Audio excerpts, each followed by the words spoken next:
Hi everyone, my name is Natalie Diamond and I'll be presenting on the topic, Is International Law Really Law? The title for my research paper is The Truth Behind International Law. Thank you in advance for listening and giving me feedback. Moving on to the second slide, I primarily chose this topic not only because it interested me the most, but in my summer course, Law 201, I was left wondering how international law could be considered law at all, due to all of the politics between countries and the states that are involved.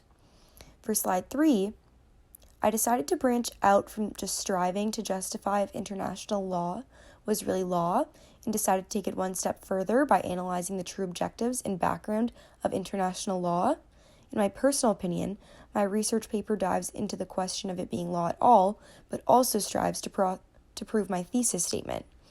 I chose this particular thesis statement because I believe international law gets a bad reputation a lot of the time for not doing much, when in reality it is extremely intricate and involved.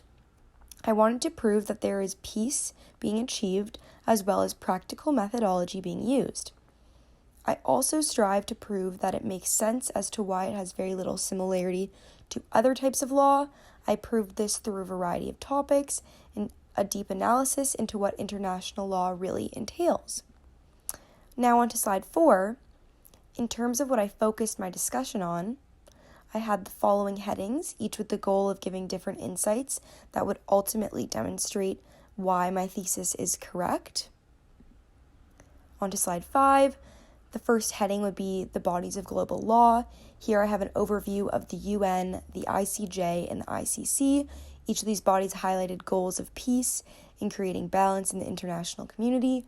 These subheadings also provided background knowledge as to how international law is enforced in some facets.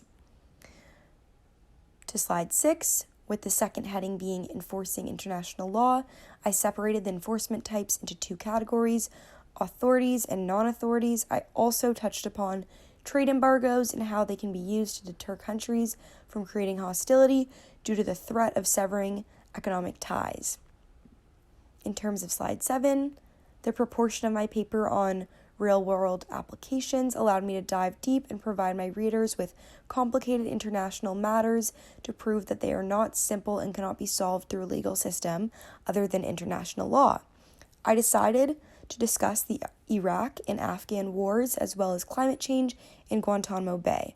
Guantanamo Bay in particular proved the intense politics of the global community as the detention center goes against the Third Geneva Convention, the Convention Against Torture, and customary international law, yet it remains open. Now on to slide 8. I then had a section explaining how international law has to be different given the differences between the international community and national communities. And lastly, my takeaways. I was able to conclude my research paper with the fact that international law is indeed really law. I admit it is not perfect and could use some tweaking, but for the most part has been improving and getting more effective as the years go on. Thank you so much for listening to my overview of my research paper, and I hope you guys have a good day.